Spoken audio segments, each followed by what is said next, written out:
ESPN dropped the top 100 list. I'm going to start at top 50. We're going to react to it. We're going to figure out if we agree or not. Anything crazy, we're going to look at the numbers. We're going to look at the explanation, and then we'll kind of dive deep in this. Normally, the list is normally bad. It's so bad that most people allude to ESPN putting out a list like this just for the clicks. So hey, chat, just so y'all know, it is with the understanding that this could be a really, really, really bad list. All right. Are these predictions? To get to the final NBA rank predictions, we asked our expert panels. So yes, these are predictions. So let's be clear with that as well. All right, so 50 Porzingis, I would hope he'd be higher. If Luka is as great as we say he is, he should utilize him in a way to where he's not the 50th best player in the NBA. He should be higher. Marcus Smart, I don't have a problem with that. Hopefully he doesn't drop this too far down, but we'll see some of the other players. I think he'll have a more refined role in the offense. More spot-up shooting. Jason Tatum, Jaylen Brown, let them go off. I don't mind that. Mike Conley, fine. Yeah, that's fine. I don't have no problem with that. LaMelo is way too low. Let me tell y'all something right now. This is way off. Already, this list is bad. LaMelo is not going to be the 47th best player in the NBA this upcoming season. This is way too low. Way, way, way too low. Especially if these are projections. Way, way, way, way, way too low. LaMelo's going to be better than Tobias Harris. So let me stop. Let me just go ahead and say this. I'm going to keep up with this. LaMelo's going to be higher than Tobias Harris. I believe LaMelo's going to be higher than DeMar DeRozan, especially in that offense that he's going to have to run alongside Zach LaVine. LaMelo's going to be higher than DeMar DeRozan.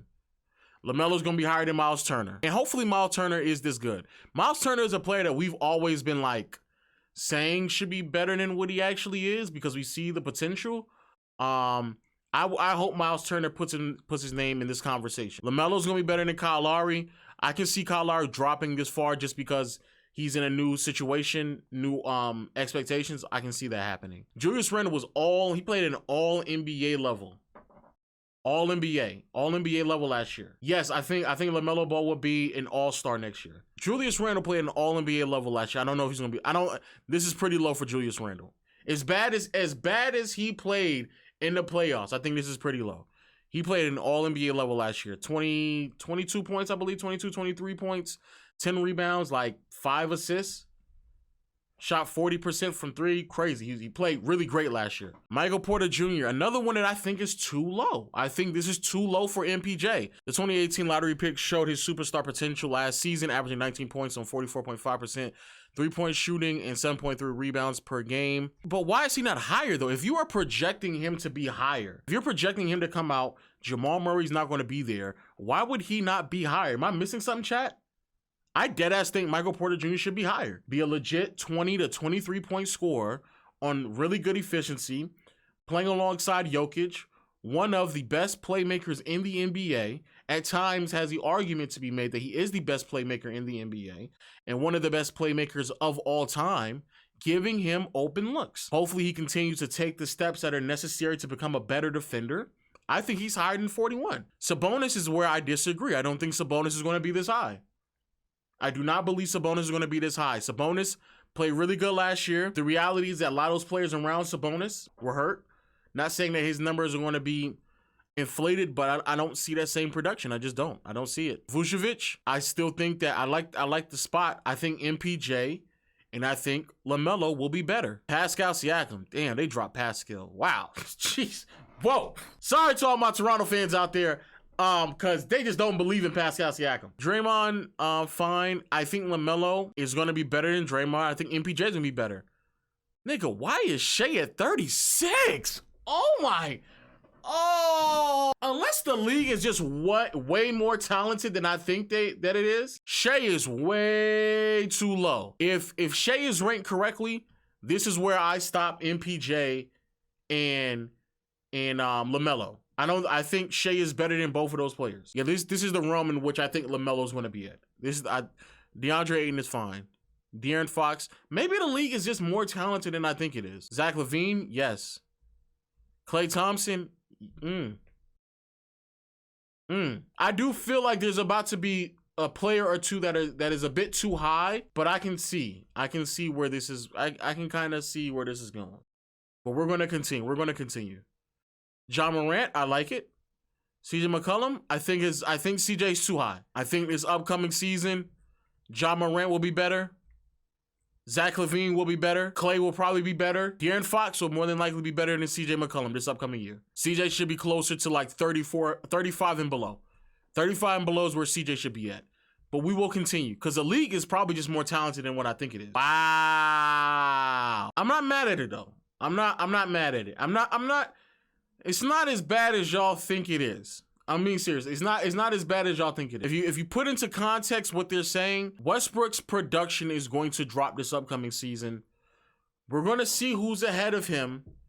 And somebody said LaVine is higher. I agree. I'm high on LaVine this upcoming season. I need to see who's ahead of Westbrook before I settle in with this selection. No, chat. No, ESPN. He's not ESPN. I'm sorry to tell you guys, he's not. And here's the thing that pisses me off. Every single time we had this conversation about Ben, and as soon as I think I'm about to like cool down, like, maybe I'm going too hard on Ben, right? Because here he is at 28, and players like Shai Gilgeous-Alexander, LaMelo, I thoroughly believe LaMelo Ball will be better than Ben Simmons this upcoming season. There's no way anybody can comfortably say Ben Simmons is 28. Nigga, all I hear on ESPN is how Ben Simmons and Draymond Green are the same player, and yet it's that much of a gap. It's a 10-spot gap. If y'all put Pascal Siakam right here, but y'all can put Ben Simmons right around here too. I like this.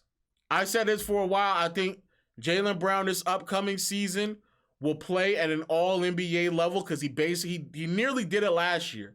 He basically did it. Kemba is gone. The offense will be structured around Brown and Tatum, and both of them have the ability to go out there and give you 25 plus on any given night. And Jaylen Brown, in my opinion, is a better defender. I love it. But 27 is not all-NBA level. You're absolutely correct, chat. You're right, chat. I think Jaylen Brown will be better than Brandon Ingram. But I can see why Brandon Ingram is ahead of him. Upcoming season, they're going to do a lot more floor spacing. Ingram and Zion are going to share the 1-2 punch, and everybody else is going to play their roles. I can see how Ingram puts up close numbers to Jaylen Brown. I can see it. I was on Twitter all day today, and I did not see anybody credit Zach LaVine. I thoroughly believe that they're disrespecting Zach LaVine. Zach LaVine is too low. Zach LaVine should be in the conversations with Brandon Ingram and Jaylen Brown. I thoroughly believe that. Rudy Gobert, wow. I can buy it. I can buy it. Chat, I can buy it. The leap that DeAndre Ayton is probably going to have this upcoming season offensively will put him in the conversation with Rudy Gobert. And let me say this. Jaylen Brown is better than Rudy Gobert, in my opinion. But I understand the impact metrics and, I understand it. The gaps between Zach LaVine and these players, to me, is crazy. Towns is nice, though. I just feel like this might be slightly a bit too high, especially where if I feel like Zach LaVine better than you, or at least in the conversation to you, then I think you're probably a little too high, or Zach LaVine is just too low. Zion, absolutely. Absolutely Zion. Oh, my God. Hey, man, hey, shout out to Drew. Shout out to Drew Holiday. I love me some Drew. But chat, this is too fucking high. Hey, chat, this is too fucking high. What I've also noticed, I'm gonna stop right now and just say this. I noticed that Chris Middleton, shout out to Chris Middleton.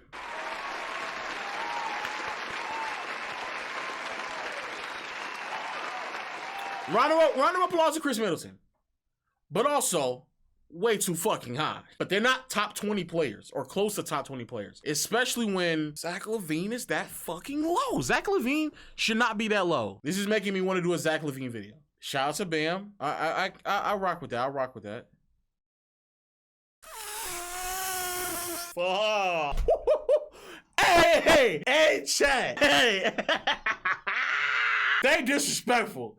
Hey, they disrespecting the fuck out of these boys. I have not seen Chris Middleton's name yet. Chris Middleton has not came up on the goddamn screen yet, my nigga. Kyrie, in every sense of the word, is a better player. There go Chris Middleton. That's crazy. That is crazy. That's crazy. This is crazy. Middleton averaged more than 20 points per game for the third straight time in 4 seasons, but also showed big improvements as a playmaker with a career best 5.4 assists per game. I guess his career high is 5.4. Nigga, Kyrie averaged 6 last year. You gotta go back 6 seasons before we get to 20. Like, come on, bro. And then Kyrie averaged 27 on 50, 40, 90 splits.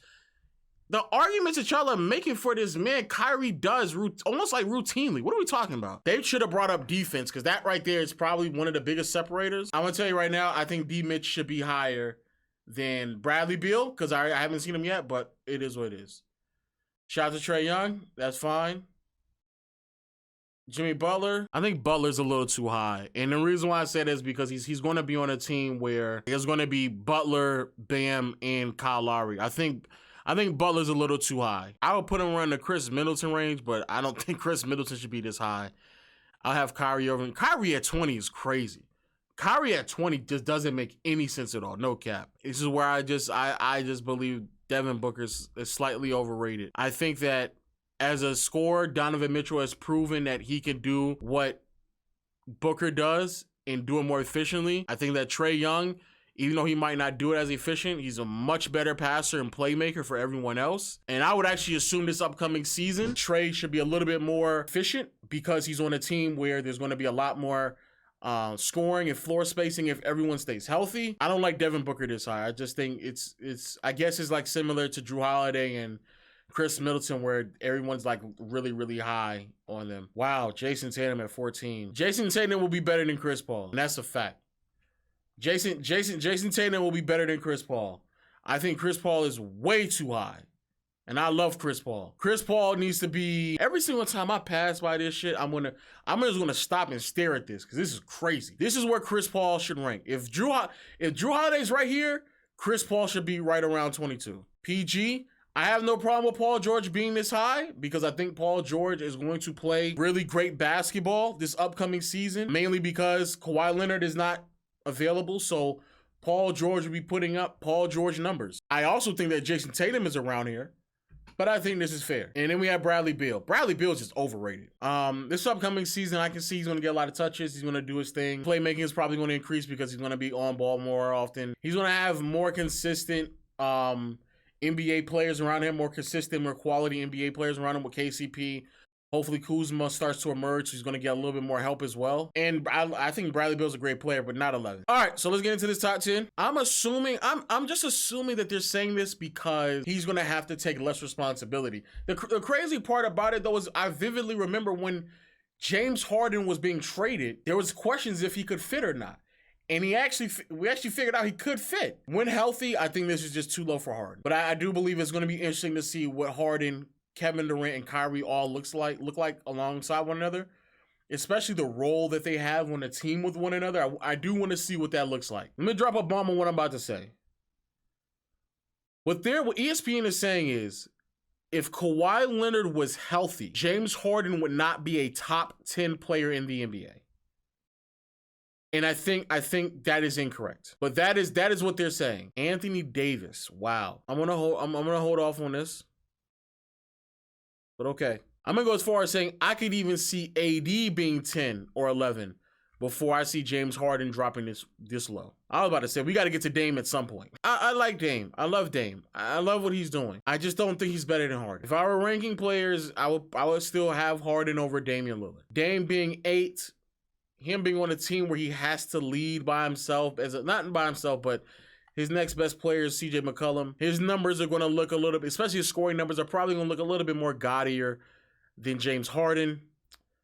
If we're projecting for this upcoming season, I can understand. Joel Embiid. If Ben Simmons is traded, which he is going to be, obviously.